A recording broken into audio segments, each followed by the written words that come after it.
No cream on the market can reverse glycation damage in your skin. Not a single one. And the science behind why is more revealing than any marketing claim. This video explains the physical, chemical, and regulatory reasons why topical products cannot fix what sugar has done to your collagen, what the existing anti-glycation ingredients actually can and cannot do, and why the only proven approach is internal. Let's start with the most fundamental reason. Your skin is designed to keep things out. The outermost layer of your skin, the stratum corneum, is a barrier specifically evolved to prevent external substances from entering your body. The gaps between the cells in this layer, called corneocytes, measure approximately 6 to 13 nanometers. That is staggeringly small. For comparison, a single collagen molecule, which is what glycation damages, is approximately 300 nanometers long and 1.5 nanometers in diameter. Even if you could isolate a single collagen molecule, it is roughly 23 to 50 times too long to fit through those gaps. Collagen creams sit on the surface, they cannot reach the dermis where the damage exists. There is a well-established principle in transdermal drug delivery called the 500 Dalton rule, published by Bos and Meinardi in Experimental Dermatology in 2000. It states that molecules larger than 500 Daltons generally cannot penetrate the stratum corneum in meaningful amounts. A single tropocollagen molecule weighs approximately 300,000 Daltons. That is 600 times above the threshold. This is not a debate, it is basic physical chemistry. The molecule physically cannot pass through the barrier. Now, some people might say, but what about anti-glycation ingredients, not collagen itself? Carnosine weighs 226 Daltons. Aminoguanidine weighs 77 Daltons. These are small enough to pass the stratum corneum in principle. And here's where the story gets more interesting, because passing the stratum corneum is only the first barrier. After crossing the stratum corneum, any molecule must then traverse the viable epidermis, approximately 50 to 100 micrometers thick, then cross the basement membrane, and only then reach the dermis where glycation damage has accumulated in collagen fibers. Each layer presents its own obstacles: enzymatic degradation, binding to local proteins, and dilution. By the time any topically applied ingredient reaches the dermis, its concentration may be a fraction of what was applied to the surface. You are not alone in looking for real answers here. Sugar-Proof Skin is the 28-day anti-glycation plan that addresses glycation from the inside, and the Anti-AGE's Kitchen gives you 60 recipes designed to fight sugar aging through diet. Both are linked in the description. Now, back to the science. There is one study that the skincare industry cites heavily. In 2018, Narda and colleagues published a study in the journal Skin Pharmacology and Physiology testing a facial cream containing carnosine. The study found that the carnosine cream reduced AGE levels in both the epidermis and reticular dermis.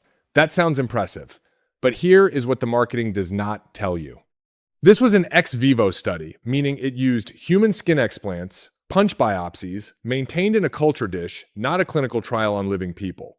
The skin was artificially challenged with methylglyoxal, a potent glycating agent, which does not replicate the slow, chronic glycation that occurs naturally over years.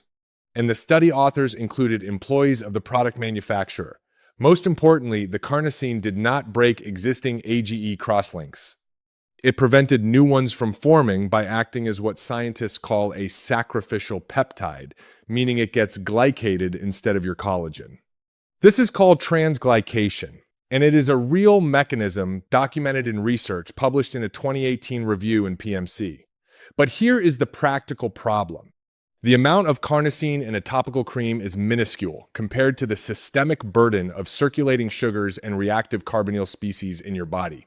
Glycation is driven by blood glucose levels across your entire body, not just by what is happening on the surface of your skin. A cream cannot compete with that volume. After an extensive literature review, no topical anti-glycation skincare product has published peer-reviewed clinical trial data demonstrating reduction of dermal AGEs in living human skin. Not one. The evidence that exists is in vitro, meaning test tubes and cell cultures, or ex vivo, meaning skin samples in dishes. These are important research tools, but they do not predict what happens when a product is applied to living skin with intact blood flow, enzymatic activity, and immune function. In vitro results bypass the penetration barrier entirely. Ex vivo results bypass the circulatory and metabolic context. Neither translates directly to clinical outcomes. Let's go through the most commonly marketed anti-aging ingredients and what they actually do versus what glycation requires. Retinoids like tretinoin are the gold standard for topical anti-aging with the strongest evidence base. They increase collagen production and inhibit MMP enzymes that degrade collagen. But they cannot break existing AGE crosslinks. Their mechanism operates through stimulating new collagen synthesis, not through cleaving covalent bonds between existing proteins. The glycated collagen remains in the dermis. Vitamin C, or L-ascorbic acid, is a potent antioxidant. Some research suggests it may inhibit new AGE formation by competing with glucose for protein binding sites. However, a 2025 review published in MDPI Antioxidants found that vitamin C supplementation did not significantly reduce skin AGE levels in diabetic patients. And regardless, vitamin C cannot break existing AGE crosslinks. Antioxidant activity and AGE breaking activity are fundamentally different mechanisms that are often confused in marketing. Niacinamide improves skin barrier function and has some evidence for inhibiting new AGE formation, but it cannot break existing AGE crosslinks. A 2024 review in PMC on the multiple functions of niacinamide noted that while it may partially prevent some biophysical changes associated with skin aging, there is currently no convincing evidence that it has specific molecular targets for controlling skin aging. The distinction between preventing new damage and reversing existing damage is critical, and it is a distinction that marketing language routinely blurs. Peptides like palmitoyl pentapeptide, sold under the name Matrixal, stimulate collagen production through matrixin signaling. This is valuable for increasing new collagen, but no peptide used in skincare has been shown to break AGE crosslinks. Stimulating new collagen and breaking the crosslinks that stiffen old collagen are complementary but fundamentally different processes. You can build new collagen while the old glycated collagen remains stiff and rigid in the same tissue. There is something important to understand here. Every ingredient we just covered operates on the surface, or at best, in the upper layers of the skin. None of them address the systemic process driving glycation from within. That is exactly what sugar-proof skin was designed for. The 28-day internal protocol that targets glycation at its source through blood sugar stabilization, glyoxylase enzyme support, and cooking method changes. And the Anti-AGE's Kitchen provides 60 recipes that put those principles into practice every day. Both are linked in the description. There is also the matter of regulation. The term anti-glycation on a product label has no standardized definition in any major regulatory jurisdiction. The FDA does not pre-approve cosmetic claims, and there is no specific FDA or EU standard for what constitutes valid evidence for an anti-glycation claim. It is essentially a marketing term. A company can put anti-glycation on a label based on in vitro data alone, even though that data does not demonstrate the ingredient reduces AGEs in living human skin. This regulatory vacuum means consumers have no reliable way to distinguish between products with genuine clinical evidence and products with laboratory-only data. What about novel delivery systems? Liposomes, microneedles, and nanocarriers are all under active research for improving skin penetration. Microneedles can create physical channels through the stratum corneum, bypassing the barrier entirely. But no published study has used microneedles or any other novel delivery system specifically for anti-glycation agents in a clinical setting. The technology exists, but the specific application for dermal AGE reduction remains unproven. So here's the honest picture. Topical products cannot reverse existing glycation damage because the physical barrier of the skin prevents the relevant molecules from reaching the dermis in meaningful concentrations.